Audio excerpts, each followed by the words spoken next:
Hello everyone, मैं government college Bemetara से guest lecturer सृष्टि श्रीवास्तव।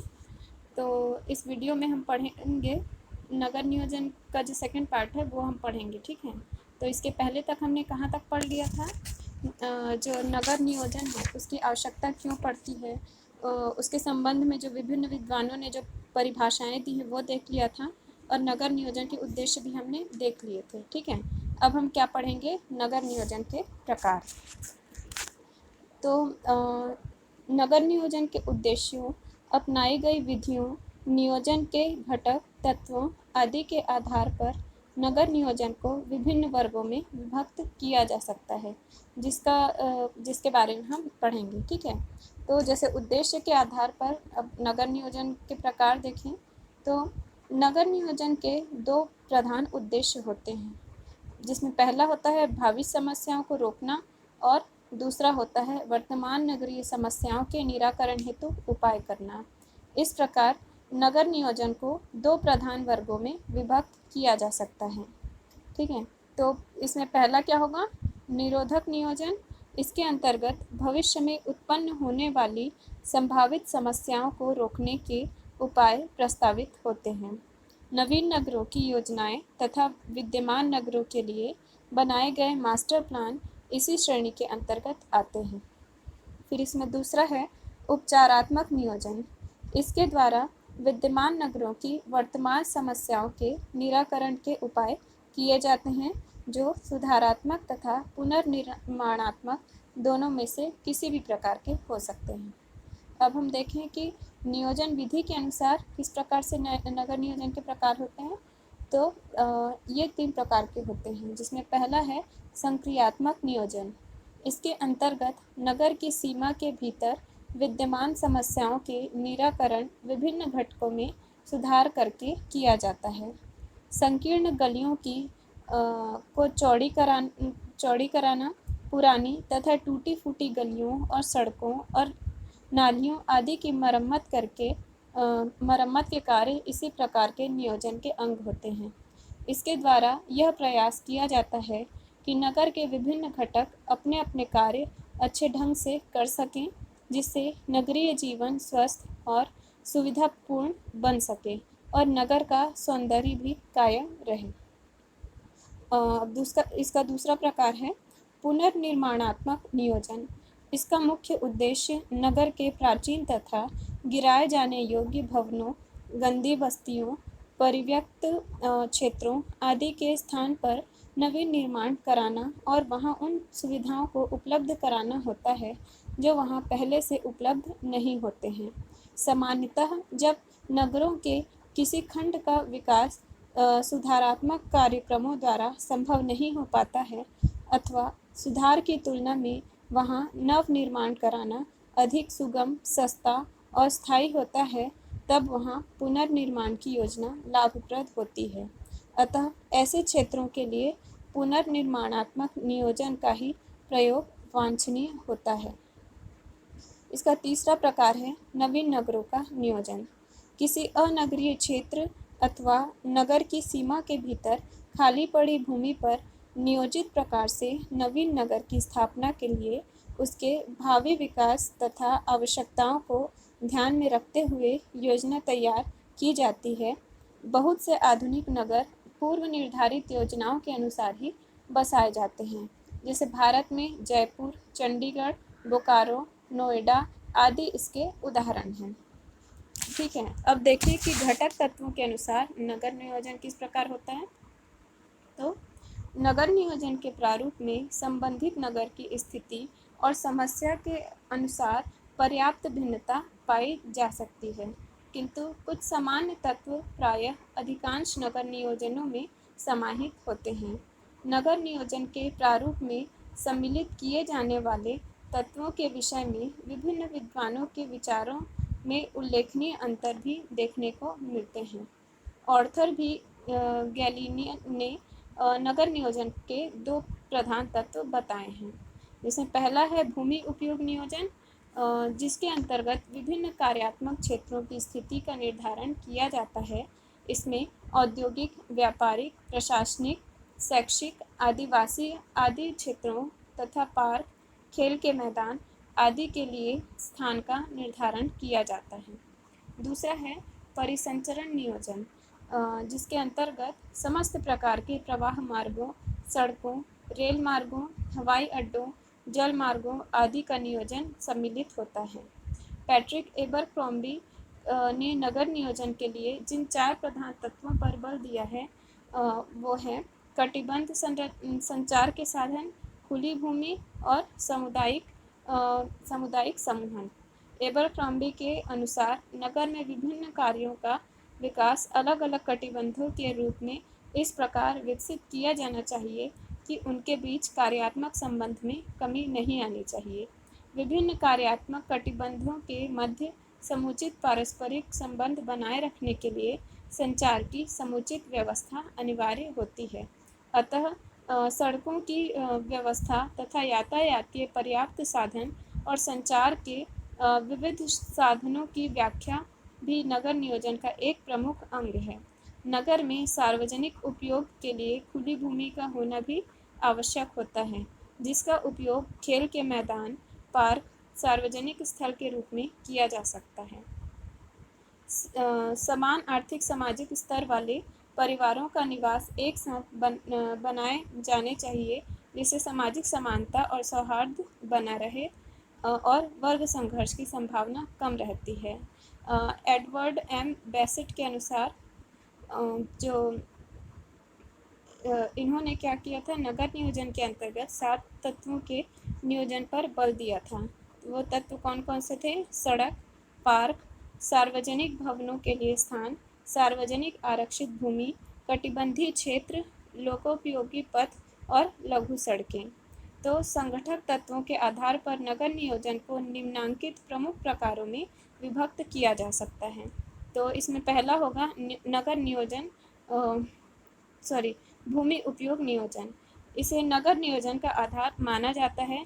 नगर के विभिन्न कार्यात्मक क्षेत्रों के लिए कटिबंध निश्चित किए जाते हैं, जिससे समान प्रकार के कार्य पास पास और एक साथ विकसित हों।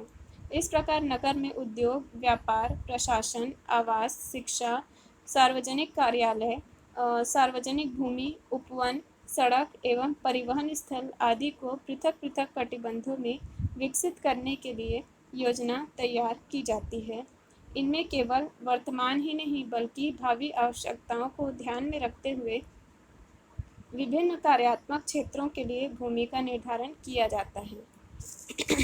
अब दूसरा है यातायात नियोजन। इसके अंतर्गत नगर की यातायात समस्याओं के निराकरण हेतु किए जाने वाले प्रयत्नों तथा प्रबंधन को सम्मिलित किया जाता है। सड़क तथा रेल मार्ग की व्यवस्था और बस अड्डा, रेलवे स्टेशन, हवाई अड्डा आदि के लिए उपयुक्त स्थलों का चयन आदि इसी के अंतर्गत आता है।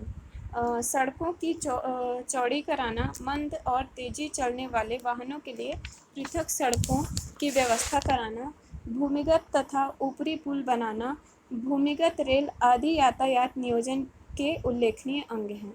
अब इसके बाद तीसरा है आवासीय नियोजन। इसमें आवासीय बस्तियों की स्थिति तथा विन्यास और गृह योजना संबंधी नियोजन सम्मिलित होता है। स्थल एवं स्थिति के अनुकूलन आवासीय बस्तियों के लिए विन्यास को निर्धारित करना, भिन्न भिन्न आर्थिक एवं सामाजिक स्तर वाले परिवारों के लिए पृथक पृथक आवासीय क्षेत्र तथा गृह योजनाओं को निर्धारित करना आवासीय नियोजन का प्रमुख लक्ष्य होता है। आवासीय बस्तियों को प्रदूषण और भीड़ भाड़ वाले क्षेत्रों से अलग रखने का प्रयास किया जाता है।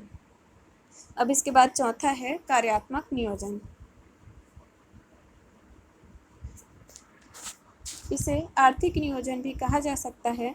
इसके अंतर्गत विभिन्न कार्यात्मक क्षेत्रों का निर्धारण और जनसंख्या की कार्यात्मक संरचना अर्थात विभिन्न कार्यात्मक वर्गों में सम्मिलित श्रम शक्ति के वर्तमान और भावी आकलन आदि से संबंधित योजनाओं को समाहित किया जाता है। फिर इसमें पांचवा है जनसंख्या नियोजन। नगर नियोजन का मौलिक उद्देश्य नगरीय जनसंख्या के सुविधापूर्ण और सुखमय जीवन के लिए आवश्यक दशाएं उपलब्ध कराना होता है। अतः नगर की वर्तमान तथा भावी जनसंख्या के आकलन के आधार पर ही अन्य प्रकार के नियोजन सार्थक और सफल हो सकते हैं। इसके अंतर्गत जन्म दर, मृत्यु दर, परिवार कल्याण, आवास प्रवास, शैक्षिक विकास, स्वास्थ्य एवं चिकित्सा आदि से संबद्ध विषय सम्मिलित होते हैं। फिर इसके बाद है सेवाओं तथा सुविधाओं का नियोजन। इसके अंतर्गत नगर वासियों के लिए प्रदान की जाने वाली विविध प्रकार की सेवाओं, सुविधाओं तथा अन्य आपूर्तियों के आकलन, अध्ययन तथा नियोजन को सम्मिलित किया जाता है। सार्वजनिक सुविधाओं जैसे विद्युत, पेयजल आपूर्ति, मनोरंजन एवं पार्क, जल निकास एवं सीवेज आदि नगरीय सुविधाओं से संबंधित प्रबंधन इस श्रेणी के अंतर्गत आते हैं। पिछले 5-6 दशकों में विश्व के विभिन्न भागों में अलग अलग प्रकार के नगरीय नियोजन को अपनाया गया है। संयुक्त राज्य अमेरिका में केंद्रीय नगरों के पुनर्निर्माण और सुधार पर अधिक ध्यान दिया गया है और नगर नियोजन मुख्यतः स्थानीय स्तर पर संचालित हुए हैं, जहां आवश्यकता अनुसार स्थानीय स्तर पर गृह निर्माण, भूमि उपयोग क्षेत्र, यातायात, संचार, सेवाओं, आपूर्तियों आदि से संबंधित नियोजन नीतियां अपनाई गई हैं। इस प्रकार संयुक्त राज्य का नगरीय नियोजन मुख्यतः संक्रियात्मक और पुनर्निर्माणात्मक प्रकार का है। इसी अवधि में यूरोप में नवीन नगरों के नियोजन पर अधिक बल दिया गया। पश्चिमी यूरोपीय देशों में इंग्लैंड, जर्मनी, फ्रांस, नीदरलैंड आदि में महानगरों के सीमांत एवं परिधीय क्षेत्रों में नवीन नगरों को स्थापित तथा विकसित करने के प्रयास किए जाते रहे हैं। इसी प्रकार यूरोपीय नगर नियोजन नगरीय विकेंद्रीकरण पर आधारित रहता है और यहाँ पूर्ववर्ती नगरों की समस्याओं को कम करने हेतु नवीन नगरों के विकास को प्राथमिकता प्रदान की गई है। अब इसके बाद हम देखेंगे नगर नियोजन की जो संकल्पनाएं हैं उसको। ठीक है, तो नगरीय नियोजन से संबंधित अनेक संकल्पनाएं तथा सिद्धांत व्यवहृत होते हैं जो देश काल के अनुसार परिवर्तनशील होते हैं। कुछ संकल्पनाएं नगर की भौतिक विशेषताओं के नियोजन पर बल देती हैं, तो कुछ नगर के आर्थिक और सामाजिक पक्ष को अधिक महत्व प्रदान करती हैं। नगरीय नियोजन से संबंधित प्रमुख संकल्पनाएं जो हैं वो इस प्रकार हैं। इसमें पहला है उपवन नगर संकल्पना, दूसरा है नवीन नगर संकल्पना, तीसरा है महानगरीय नवीनीकरण संकल्पना और चौथा है मास्टर प्लान संकल्पना। तो पहले हम देखेंगे उपवन नगर संकल्पना। नए नगर को नियोजित ढंग से बसाने से संबंधित इस संकल्पना के जन्मदाता ब्रिटिश नगर नियोजक एबेनेज़र हावर्ड को माना जाता है। लंदन नगर में रहते हुए उन्होंने अनेक प्रकार की नगरीय समस्याओं का अनुभव किया जो नगरीय जीवन को अवनत करने वाली थी और उसके सुचारू रूप से संचालन के लिए अवरोध उत्पन्न करती थी। उन समस्याओं से नगर को मुक्त करने के उद्देश्य से हावर्ड ने उपवनों से युक्त नवीन नियोजित नगर को बसाने की संकल्पना प्रस्तुत की। उन्होंने इससे संबंधित विवरण प्रथम बार में 1898 में एक पुस्तक के रूप में प्रस्तुत किया, जिसका संशोधित रूप 1902 में कल के उपवन नगर नाम से प्रकाशित हुआ। हावर्ड के अनुसार एक नगर के विकास की कार्यात्मक सीमा होती है। लंदन जैसे महानगरों के अतिवृद्धि से उत्पन्न समस्याओं के निराकरणार्थ उन्होंने सीमित क्षेत्रफल और जनसंख्या वाले नवीन नगरीय केंद्रों को विकसित किए जाने पर बल दिया और इसके लिए उपवन नगर को स्थापित करने का प्रस्ताव प्रस्तुत किया। इसके अंतर्गत उन्होंने नगरीय जीवन और ग्राम्य जीवन दोनों की अच्छाइयों को समाहित करने का सार्थक प्रयास किया। हावर्ड के अनुसार नवीन नियोजित नगर की आदर्श जनसंख्या 30,000 होनी चाहिए। उपवन नगर की स्थापना कृषि क्षेत्र के मध्य किया जाना चाहिए और उसमें सभी नगरीय सुविधाएं उपलब्ध होनी चाहिए। नगर में सभी आवश्यक वस्तुओं की उपलब्धता सुनिश्चित की जानी चाहिए और नगर को पूरी तरह आत्मनिर्भर होना चाहिए। हावर्ड की संकल्पना के अनुसार उपवन नगर कई वार्डों अथवा पड़ोसी इकाइयों में विभक्त होना चाहिए, जिनके भीतर उपवन तथा नगर के केंद्र में एक स्कूल होना चाहिए। विभिन्न वार्डों का विस्तार नगर केंद्र से बाहर की ओर अरीय रूप में होगा।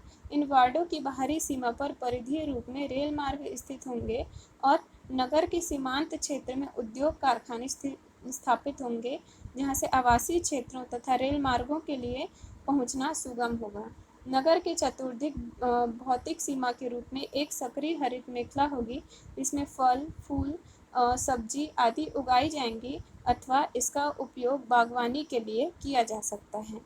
हॉवर्ड के उपवन नगर संकल्पना पर आधारित प्रथम उपवन नगर की स्थापना 1903 में लंदन के लगभग 56 किलोमीटर दूर लिशवर्थ नगर के रूप में की गई, किंतु वित्तीय तथा कुछ अन्य कठिनाइयों के कारण इस योजना के कार्यान्वयन की गति मंद रही। हॉवर्ड के प्रयास से 1899 में ब्रिटेन में उपवन नगर संघ की स्थापना हुई, जिसके आधार पर आगामी वर्षों में ब्रिटेन में देहात और नगर नियोजन संघ को स्थापित किया गया। हॉवर्ड की योजना के प्रभाव के परिणाम स्वरूप यूरोप के कई देशों में उपवन नगर परिषदों की स्थापना हुई और उपवन नगर बसाने के प्रयास भी किए गए थे। इंग्लैंड में लंदन से लगभग 32 किलोमीटर की दूरी पर एक अन्य उपवन नगर वेलविन को 1920 में स्थापित किया गया था। प्रथम विश्व युद्ध के पश्चात संयुक्त राज्य America, Canada, France, Germany, Netherlands, Bharat आदि में उपवन नगर की संकल्पना को राष्ट्रीय आवास नीति में सम्मिलित किया गया और अनेक उपवन नगर बसाए गए। उपवन नगर पार्कों, वृक्ष तथा हरियाली से युक्त होने के कारण नगर निवासियों के स्वास्थ्य के लिए उत्तम, स्वच्छ और सौंदर्यपूर्ण पर्यावरण प्रस्तुत करते हैं तथा नगर को प्रदूषण एवं अन्य समस्याओं से मुक्त रखते हैं। अब इसके बाद है नवीन नगर संकल्पना। यह संकल्पना किसी स्थान पर नए नगर या नगरीय क्षेत्र के सुनियोजित विकास से संबंधित है। लगभग 3000 ईसा पूर्व मिस्र में विकसित काहुन और लगभग इसी समय भारत में सिंधु घाटी सभ्यता में विकसित मोहनजोदड़ो, हड़प्पा आदि नगर सुनियोजित ढंग से चौक-पट्टी विन्यास पर बसाए गए थे। यूनानी और रोमन काल में दक्षिणी यूरोप में तथा मध्यकाल में ब्रिटेन तथा अन्य यूरोपीय देशों में भी अनेक नए नगरों का विकास हुआ। यूरोपियों द्वारा अमेरिका में उपनिवेश स्थापना की अवधि में बहुत से नए नगर स्थापित हुए, जो मुख्यतः चौक-पट्टी या ग्रिड विन्यास पर बसाए गए थे। फिलाडेल्फिया, सवाना आदि जो हैं वो इसके उदाहरण हैं। तो नए नगरों के नियोजन में यह ध्यान रखा जाता है कि उसका जनसंख्या आकार, क्षेत्रीय विस्तार एवं क्षेत्रफल, जनसंख्या घनत्व आदि नियंत्रित रहे और नगरवासियों के लिए सभी आवश्यक सुविधाएं उपलब्ध हों।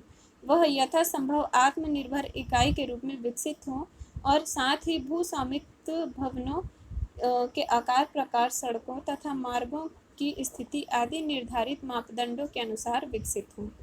ठीक है, अब इसके बाद है नगरीय नवीनीकरण की संकल्पना।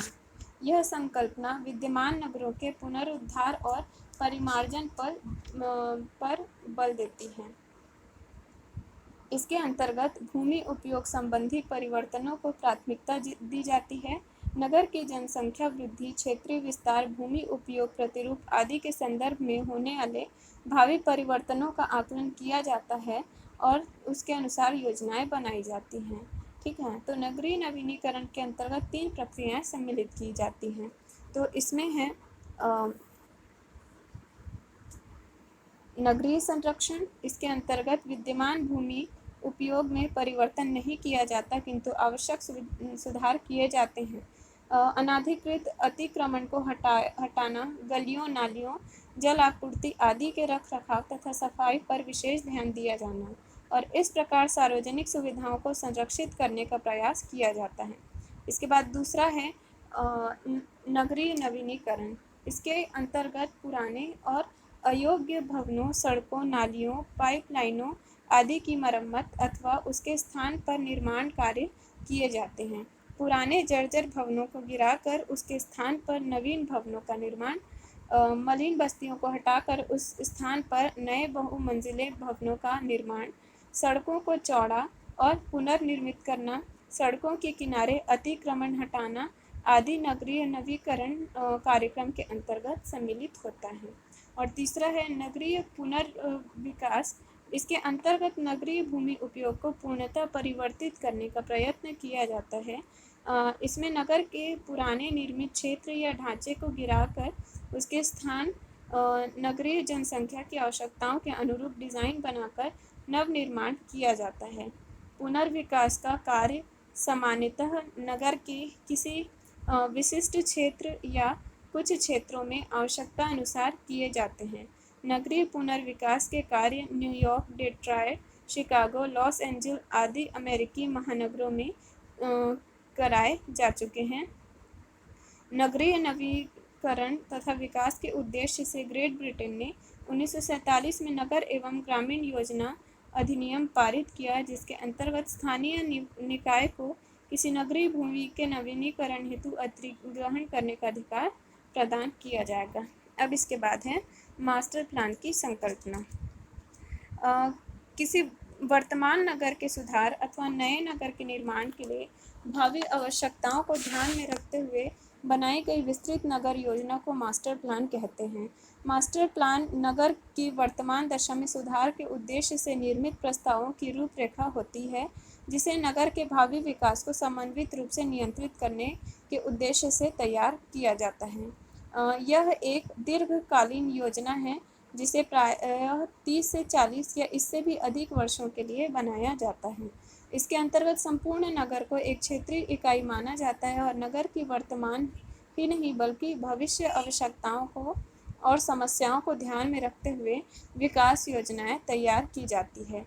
यद्यपि मास्टर प्लान का उपयोग सामान्यतया पूर्व स्थापित नगरों के सुधार और परिमार्जन के लिए किया जाता है, किंतु नए नगरों को स्थापित करने हेतु भी इसका उपयोग किया जाता है। तो आज के वीडियो लेक्चर में बस इतना ही। अब इसके बाद जो है वो हम नेक्स्ट वीडियो में पढ़ेंगे। Thank you.